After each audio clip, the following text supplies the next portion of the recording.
lord!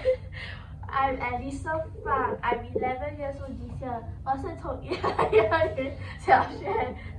Today we are reporting live from Artistori for our blender 3D presentation.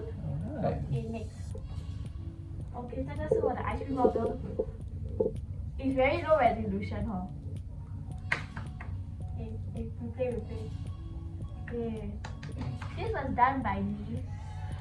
I get all the credit. Jangan look at me. Okay, my reflection.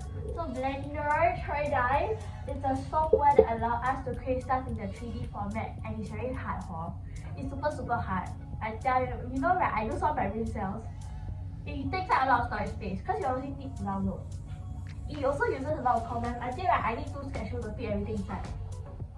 Oh yeah, you also can do sculpting. And yeah, then 3D my face DC file. Cause cut. You might want to show your the commands. Your sketchbook commands. 这个是我的 command.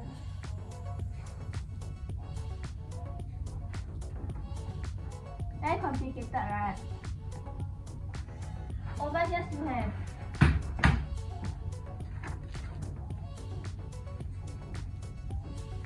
Then on the other page also have. And that one's a drawing. Sorry. And then 这个是我的 planning. It looks very nice, right? But in reality, right, it looks like that. Okay, cut, finish. One turn.